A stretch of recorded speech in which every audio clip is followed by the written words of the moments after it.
Howdy, it's Jim Morado, and this is October 28th, 2023. We're driving on our way to Adams, Tennessee, passing some tobacco barns and some vultures.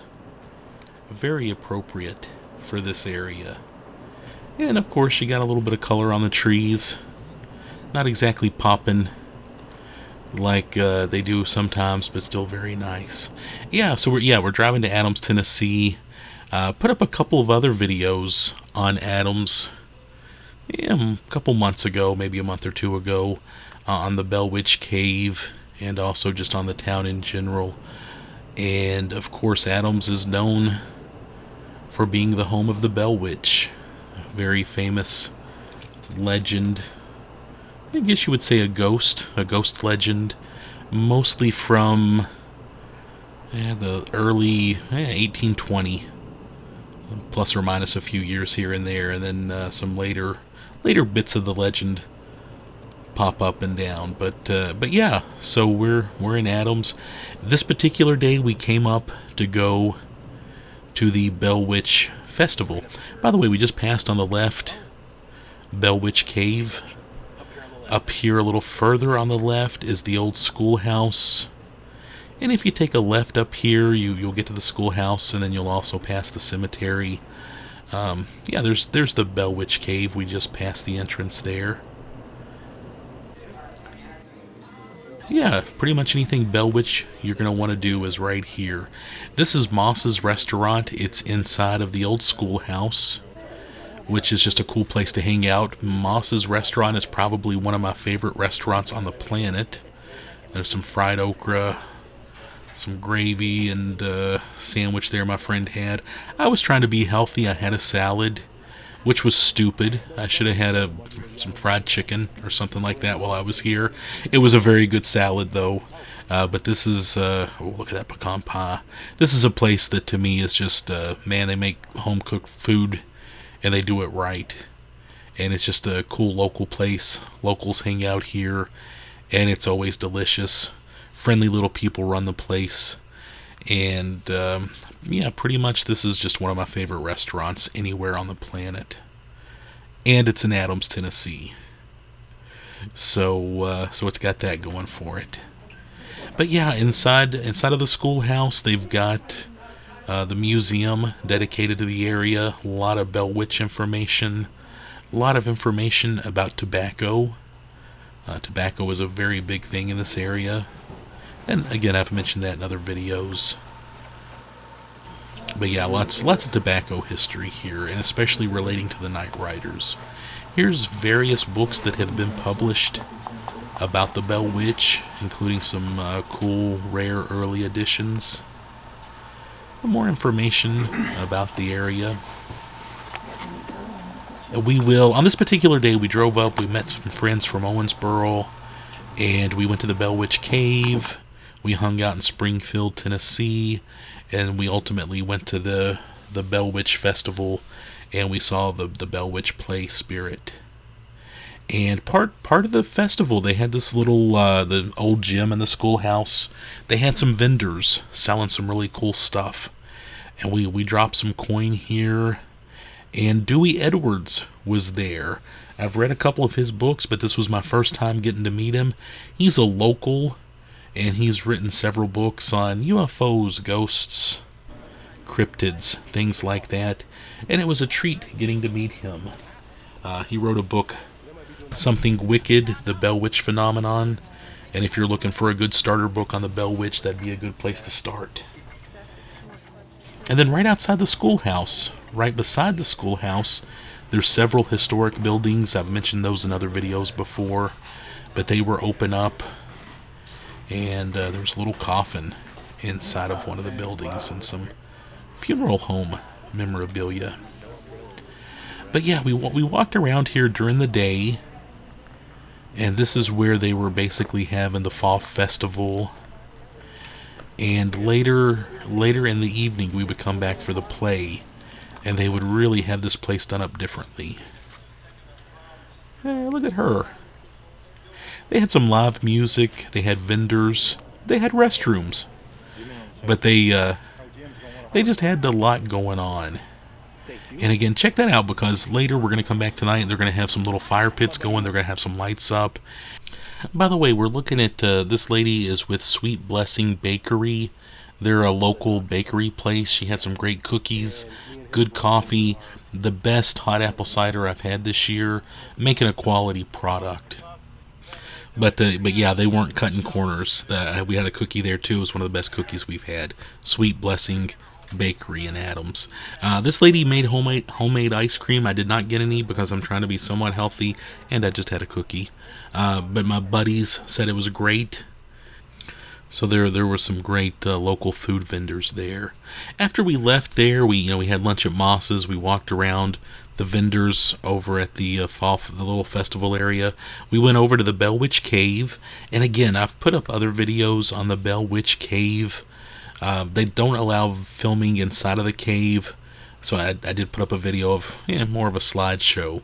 But this was by far the most crowded I've ever seen Bell Witch Cave. I usually come to Bell Witch Cave, not in October. I think October is when you don't want to go to Bell Witch Cave because they have crowds. But it was interesting going into the cave with a group of 30 plus people.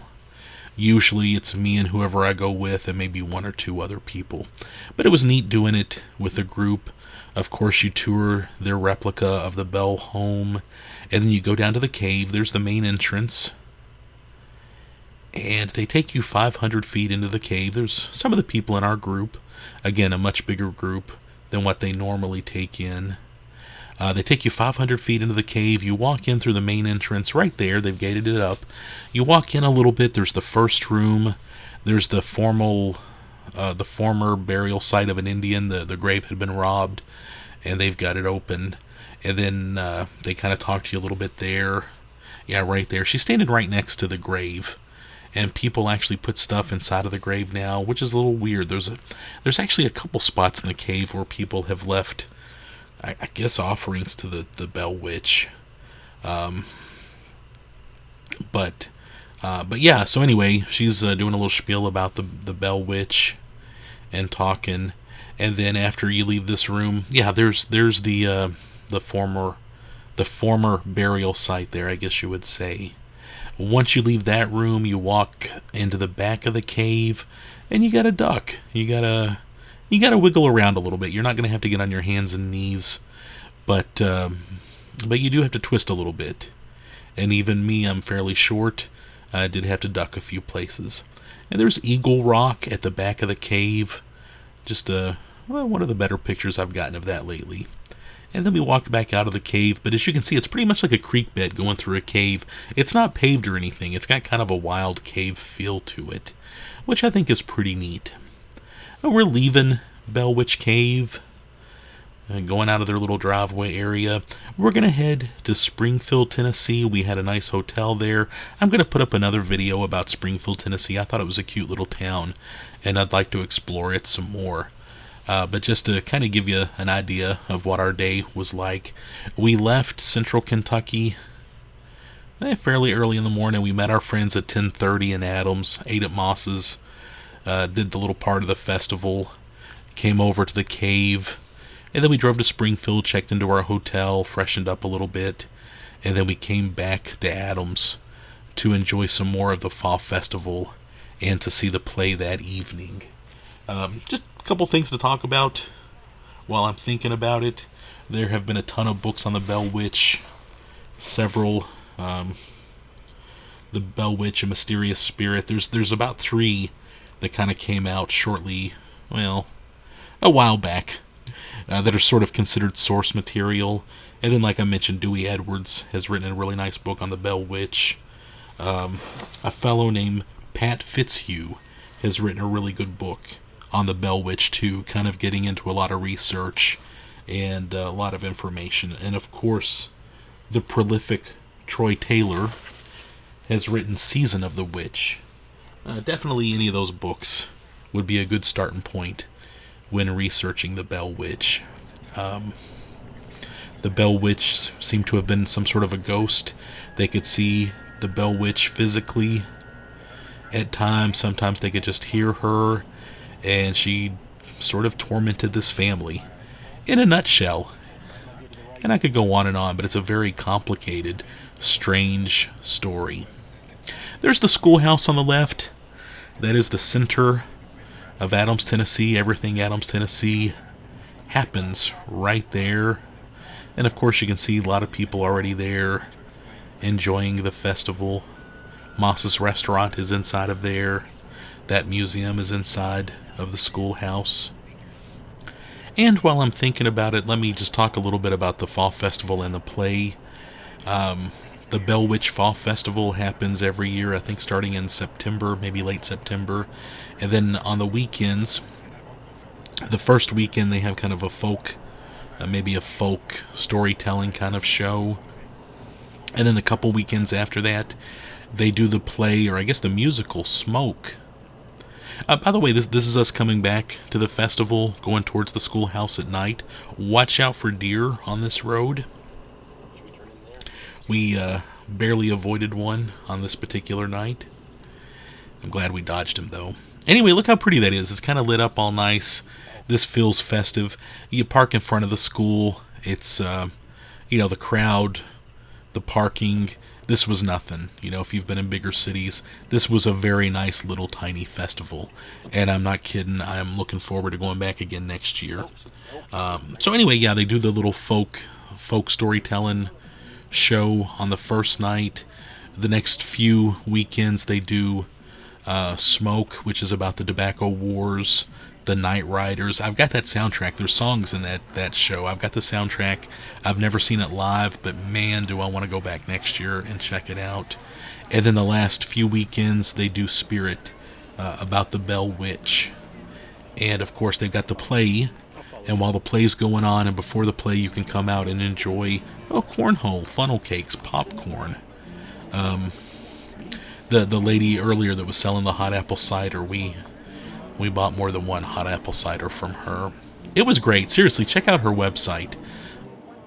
We were really impressed. Sometimes you get a festival like this and people take shortcuts. She was obviously using good ingredients and all. So just again, want to give her a thumbs up. And of course, popcorn. So yeah, there's basically everything you could want in an October festival. And just look how pretty that is. I mean, this was just a nice area to hang out. The play itself, we saw Spirit, the Bell Witch play. It was probably 2.5 hours long with a 20-minute or so intermission, and it was mind-blowing. They did an incredible job. The thing that impressed me the most is how much of the story they got into the play. They didn't take a lot of shortcuts, and they covered... I thought they would, they'd have to edit out some of the story, because it's a big, complicated tale. And there's so many strange twists and turns when it comes to the Bell Witch, also known as Kate, that... they covered a lot of ground. I was so impressed. Look at those dogs, by the way. I could go on, but there wasn't a lot about the legend that they left out. If you didn't know anything about the Bell Witch and you followed that play, you would know all about the Bell Witch before the night was over. They hit it out of the park. The young lady that played Betsy was great. All of the actors were great. We commented, my friends and I commented several times just about how great all of the actors were. By the way, this is Rick Gregory. He wrote a book, The Bell Witch and Myth, From Local Legend to International Folktale. He did tell me that he's coming from a skeptic perspective, but he just kind of talks about how the story's evolved and the importance of the story. And there he is signing my copy. I bought a copy. I have read it, and it is very good. And he has worked on the play 20 of the 21 years that they've put it on. So God bless him. There's the crowd. I think this was towards the end of the play. I didn't take any pictures during the play, as they ask you not to. But it's a nice outdoor play. We had a little covered awning area. It did rain, but that added to the atmosphere. The night was warmer than I expected, which I appreciated. Again, we had a great time. The actors, I can't say enough about them. Betsy, the young lady who played Betsy. There was a scene where her covers are being pulled off of her bed, and she's kind of in a fight with the witch or the ghost. And they, it was the kind of stuff that if I saw this in a movie, I would assume they were using special effects. The body movements, the people getting slapped around by the ghost, they sold it. And it was better than a horror movie. Kind of reminded me, some of the sound effects and stuff reminded me a little bit of Nightmare on Elm Street. It was like going to see a really good original horror movie. It was well done. My friends and I have talked. We're definitely going to go back next year and try to catch Smoke. I can't say enough about this. I would say the festival sort of sells itself short on its social media. This is better than they give themselves credit for.